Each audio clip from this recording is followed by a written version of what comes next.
Every one of those orphans is born full of potential, but they won't get there without your help. Would you help an orphan reach their dreams? Sponsor an orphan now for only $1 per day. Visit ICNAReliefCanada.ca for details and to donate. ICNA Relief Canada, serving humanity since 1997.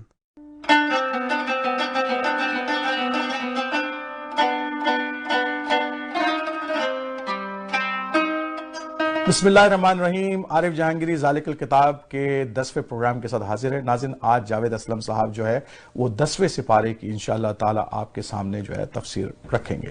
تو آئیے ہم جاوید اسلم صاحب سے 10ویں سپارے کی تفسیر سنتے ہیں. الحمدللہ وکفا والصلاة والسلام علی عبادہ الذین اصطفیٰ، اما بعد فاعوذ باللہ من الشیطان الرجیم. بسم اللہ الرحمن الرحیم. وَاعْلَمُوا أَنَّمَا غَنِمْتُم مِّن شَيْءٍ فَأَنَّ لِلَّهِ خُمُسَهُ وَلِلرَّسُولِ وَلِذِي الْقُرْبَى وَالْيَتَامَى وَالْمَسَاكِينِ وَابْنِ السَّبِيلِ إِن كُنتُمْ آمَنتُم بِاللَّهِ وَمَا أَنزَلْنَا عَلَى عَبْدِنَا يَوْمَ الْفُرْقَانِ يَوْمَ الْتَقَى الْجَمْعَانِ وَاللَّهُ عَلَى كُلِّ شَيْءٍ قَدِيرٌ. صدق اللہ العظیم. رب اشرح لی صدری ویسر لی امری واحلل عقدۃ من لسانی یفقہوا قولی. اللہم ربنا الہمنا رشدنا وعذنا من شرور انفسنا. اللہم ربنا زدنا ایمانا وہدی وعلما نافعا وعملا صالحا ورزقا حلالا طیبا. اللہم ربنا تقبل منا صیامنا وقیامنا فانک خیر المتقبلین. آمین یا رب العالمین. معزز ناظرین، السلام علیکم ورحمۃ اللہ وبرکاتہ. یہ پارہ نمبر 10 ہے قرآن مجید کا، جس کا آغاز ہو رہا ہے وَاعْلَمُوا کے لفظ سے، اور یہ پارہ اسی نام سے موسوم ہے.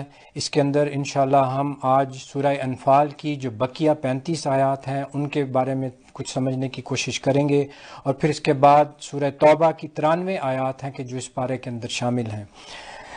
اس پارے میں جو آغاز ہی میں فرمایا گیا وہ جو مال غنیمت کے معاملے میں جو ایک جو مسئلہ پیدا ہو گیا تھا کہ جس کے بارے میں اللہ تعالیٰ نے سورہ مبارکہ کے بالکل آغاز میں فرمایا تھا کہ یہ جو مال غنیمت اللہ تعالیٰ نے تمہیں دیا ہے، اصولی طور پہ بیان کر دیا گیا کہ اس کا اصل مالک اللہ اور اللہ کے رسول صلی اللہ علیہ وسلم ہے. وہاں فرمایا گیا تھا آغاز میں یسألونک عن الانفال قل الانفال للہ والرسول، کہ یہ انفال، یہ جو اضافی جو مال غنیمت اللہ نے تمہیں دیا ہے وہ اللہ کے لیے ہے اور اللہ کے رسول صلی اللہ علیہ وسلم کے لیے.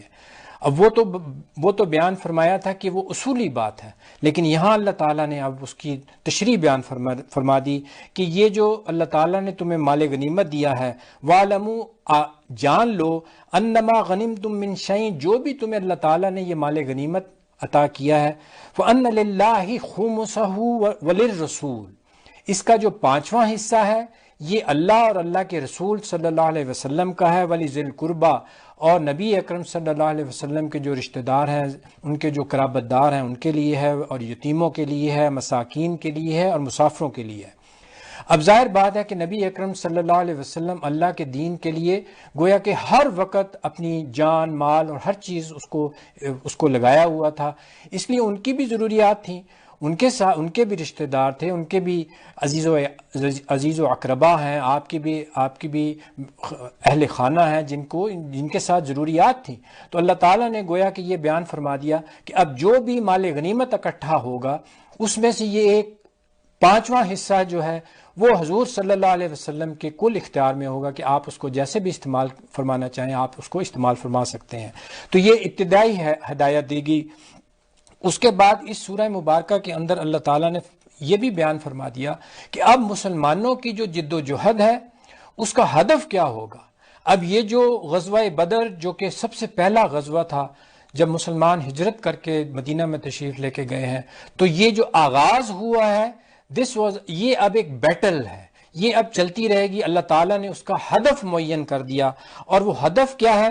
وَقَاتِلُوهُمْ حَتَّى لَا تَكُونَ فِتْنَةً وَيَكُونَ الدِّينُ كُلُّهُ لِلَّهِ، کہ اب یہ جو قتال ہے، اب یہ جو جنگ ہے یہ جاری رہنی چاہیے، حَتَّى لَا تَكُونَ فِتْنَةٌ، کہ یہاں تک کہ یہ جو فتنہ ہے، یہ جو شرک کا فتنہ ہے، یہ جو جزیرہ نمائے عرب کے اوپر پھیلا ہوا ہے، جب تک یہ بالکل فرو نہیں ہو جاتا، جب تک ختم نہیں ہو جاتا، اس وقت تک تمہاری اب یہ اب یہ جد و جہد اور یہ جو قتال ہے اور یہ جنگ ہے یہ جاری رہنی چاہیے. وَيَكُونَ الدِّينُ كُلُّهُ لِلَّهِ، اور دین جو ہے وہ کل کا کل اللہ کے لیے ہو جائے. گویا کہ یہ لڑائی اب رکنی نہیں چاہیے جب تک کہ اللہ کا دین غالب نہ ہو جائے. اس کے لیے نبی اکرم صلی اللہ علیہ وسلم نے پھر مسلمانوں کو موٹیویٹ کیا ہے مختلف انداز سے. اللہ تعالیٰ نے بھی ان کی حوصلہ افزائی فرمائی ہے مختلف انداز کے ساتھ. اور پھر اسی سورہ مبارکہ کا جو ایک حصہ شروع میں ہم نے پڑھا تھا کہ ایمان حقیقی، جس کے میں نے عرض کیا تھا کہ اس کے دو رخ ہوتے ہیں، اور وہ دونوں رخ جو ہیں وہ بالکل اسی طرح ہی ہیں کہ جس طرح اسلام کے 5 ارکان ہیں. یہ ہمارے ایمان کے 2 رخ ہیں، جس کا ایک پہلو داخلی پہلو ہوتا ہے کہ انسان کی شخصیت کے اندر کیا تبدیلی آنی چاہیے. وہاں شروع میں اس سورہ مبارکہ میں فرمایا گیا تھا کہ انما المؤمنون الذین اذا ذکر اللہ وجلت قلوبہم واذا تلیت علیہم آیاتہ زادتہم ایمانا. یہ ہے وہ باطنی کیفیت کہ انسان کے اندر جو ایک تبدیلی آنی چاہیے کہ جب وہ ایمان جاگزی ہو جائے تو جب اللہ کا نام ان کے سامنے لیا جائے وہ مومنین ان کی کیفیت یہ ہوتی ہے کہ وجلت قلوبہم. یہ ہم نے پڑھا تھا اس سورہ مبارکہ کے بالکل آغاز میں. یہاں اس ایمان کا جو دوسرا پہلو ہے، جو اس کا ظاہری پہلو ہے کہ انسان کی شخصیت کے اندر یہ کس طرح ظاہر ہو کہ ہاں وہ ایمان حقیقی جو ہے وہ انسان کے دل کے اندر جاگزی ہو گیا ہے. یہاں پہ اس کا وہ دوسرا رخ بیان فرمایا جا رہا ہے. والذین آمنوا وہاجروا وجاہدوا فی سبیل اللہ والذین آووا ونصروا اولئک ھم المؤمنون حقا.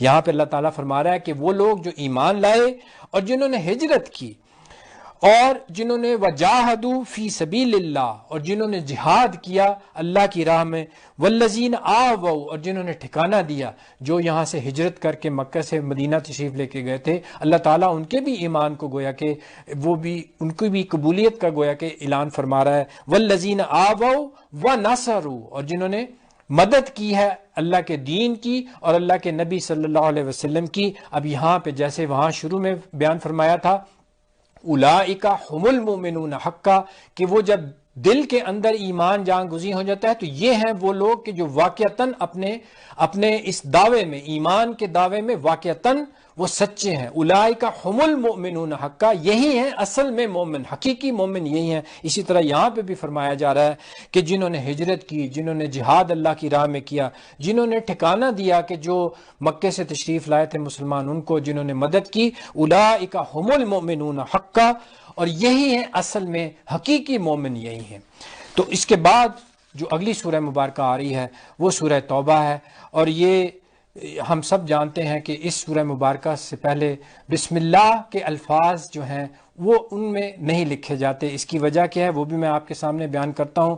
لیکن اس سورہ مبارکہ کا ایک دوسرا نام بھی ہے جس کو کہتے ہیں سورۃ البراءت، یعنی یہ بھی الفاظ اس سورہ مبارکہ کے بالکل آغاز میں ہی وہ آ رہے ہیں، اس کی وجہ سے اس کا نام بھی سورہ برات بھی کہا جاتا ہے. جیسے آغاز میں ہی فرمایا براتم من اللہ ورسولہ الی الذین عاہدتم من المشرکین، کہ اللہ تعالیٰ کا اعلان برات ہے، یعنی اللہ تعالیٰ بیزار ہے اور اللہ کے رسول صلی اللہ علیہ وسلم بھی ان تمام مشرکین سے بیزار ہیں اور اعلان برات کرتے ہیں. اور وہ جو تمام جو ایگریمنٹ ہوئے ہیں، جو عہد ان سے کیے گئے ہیں، اللہ تعالیٰ ان سے گویا کہ اب بالکل اس کو گویا کہ منسوخ فرما رہا ہے. تو اس لیے اس کو سورہ برات بھی کہتے ہیں.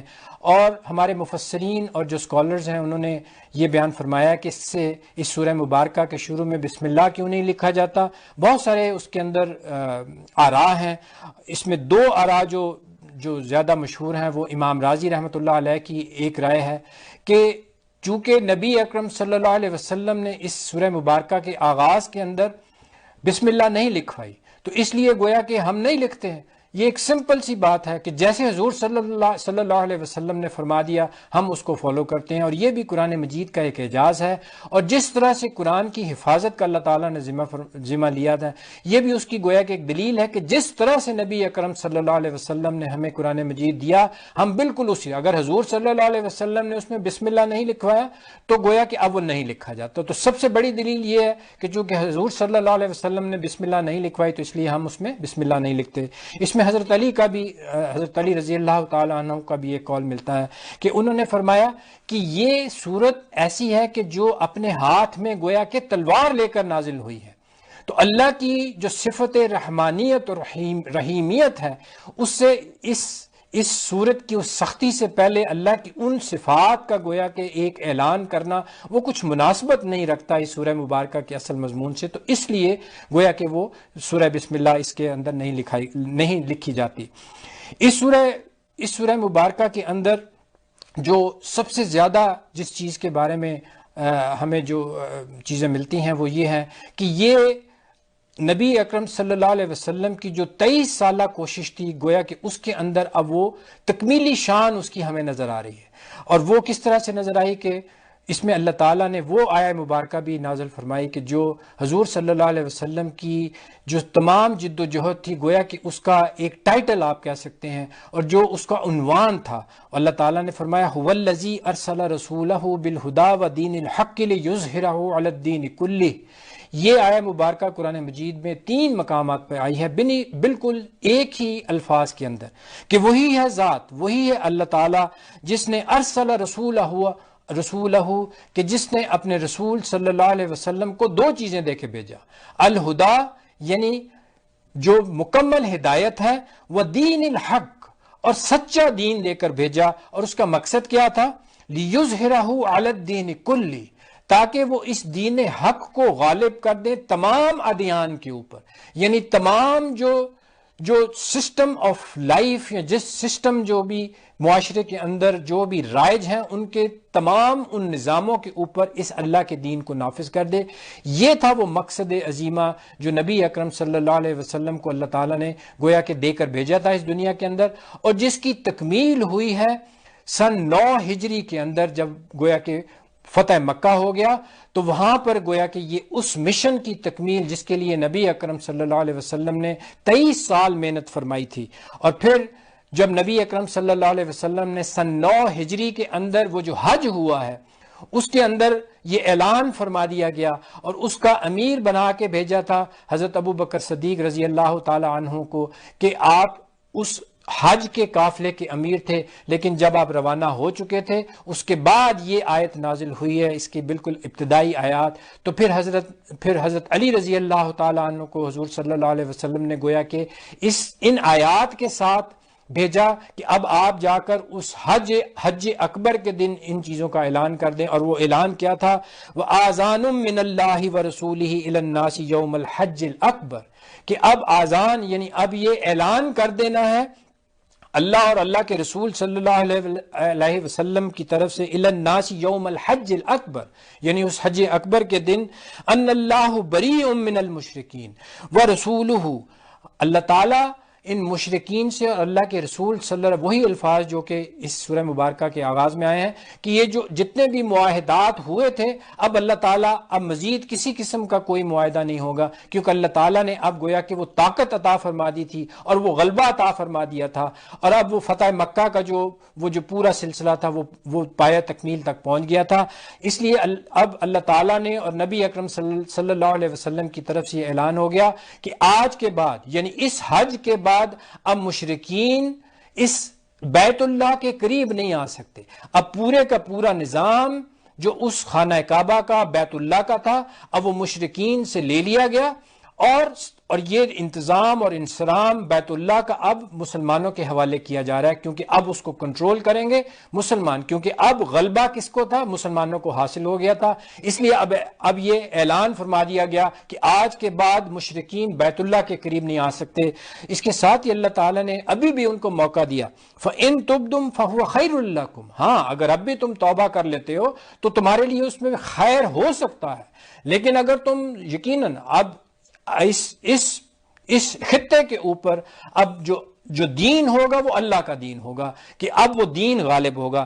یہ تھا وہ اعلان برات جو کہ اس حج کے اندر کیا گیا. اس کے بعد جو اہم چیز اس سورہ مبارکہ میں آ رہی ہے کہ صلح حدیبیہ کے بعد نبی اکرم صلی اللہ علیہ وسلم نے اپنا وہ جو بین الاقوامی جو اس دین کی اشاعت اور تبلیغ کا وہ جو فیز تھا اس کا بھی آغاز فرما دیا تھا، اور نبی اکرم صلی اللہ علیہ وسلم نے جو مختلف بادشاہ تھے مختلف ممالک کے ان کو بھی پیغام اور اپنے خطوط لکھے تھے۔ عراق کے بادشاہ ہیں، سلطنت روما کا بادشاہ کیسر و کسریٰ، ان کو یہ خطوط لکھے، ان کو دعوت دی دین کے اندر۔ تو اس میں جو ایک مشکل پیش آئی اور جو ایک مرحلہ اور جو غزوہ پیش آیا، اس میں یہ ہوا کہ جو شام کا والی تھا وہاں کا بادشاہ، اس کا نام جو لیا جاتا ہے سیرت کی کتابوں میں شرحبیل بن عمرو، یہ شام کا بادشاہ تھا کہ جس کی طرف نبی اکرم صلی اللہ علیہ وسلم نے حضرت حارث بن عمیر رضی اللہ تعالی عنہ کو الچی بنا کے بھیجا، تو اس نے حضور صلی اللہ علیہ وسلم کے اس میسنجر کا قتل کر دیا۔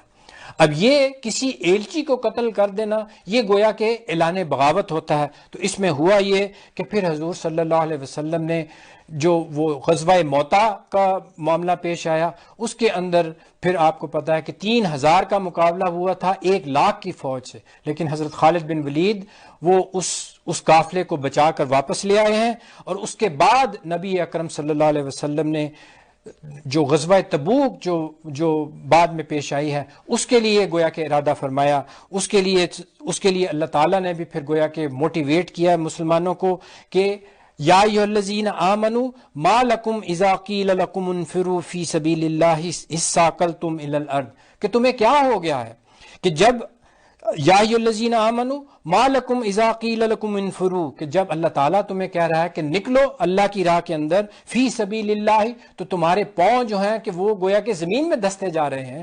تم دعویٰ تو اپنے ایمان کا کرتے تھے، لیکن اب جب کہ جو موقع آیا ہے، اب اس غزوے پہ نکلنے کا موقع آیا ہے، تو تمہارے جو تمہارے پاؤں ہیں گویا کہ وہ بوجھل ہو رہے ہیں، اور تم اللہ کی راہ میں نکلنے کے لیے پس و پیش کر رہے ہو۔ یہ جو طرز عمل ہے یہ اللہ تعالیٰ کو پسند نہیں ہے۔ اس کے بارے میں انشاءاللہ جو تفصیلات جو آگے غزوہ تبوک میں آئیں گی وہ انشاءاللہ ہم اگلے پارے میں پڑھیں گے۔ بارک اللہ لی و لکم فی القرآن العظیم ونفعنی و ایاکم بالآیات و ذکر الحکیم، والسلام علیکم ورحمۃ اللہ وبرکاتہ۔ تو ناظرین، امید ہے کہ آپ کو اس 10ویں سپارے کی جو ہے وہ تفسیر جو ہے وہ آپ تک پہنچی ہوگی، اور اس کے اہم نکات بھی آپ تک پہنچے ہوں گے، اور انشاءاللہ تعالیٰ جب آپ آج رات تراویح کے اندر کھڑے ہوں گے تو وہ جو اہم نکات ہیں وہ انشاءاللہ تعالیٰ دوبارہ سے آپ کو یاد آئیں گے۔ جب آپ کا قاری جو ہے وہ تلاوت فرما رہے ہوں گے تو انشاءاللہ تعالیٰ کچھ الفاظات آپ تک پہنچیں گے، کچھ چیزیں آپ تک پہنچیں گی، کچھ معنی یقیناً آپ کے دل کے اندر داخل ہوں گے، اور امید کرتے ہیں کہ یہ جو ہم قرآن کا پیغام اس ماہ میں ٹورانٹو 360 کے ساتھ ذالک الکتاب کے ساتھ آپ تک پہنچانے کی کوشش کر رہے ہیں وہ یقیناً آپ کے لیے اور آپ کی فیملی اور احباب کے لیے یقیناً فائدہ مند ہوگا۔ تو کل انشاءاللہ تعالیٰ 11ویں سپارے کی تفسیر کے ساتھ ہم حاضر ہوں گے۔ اس وقت تک کے لیے اجازت دیجیے۔ السلام علیکم ورحمۃ اللہ وبرکاتہ۔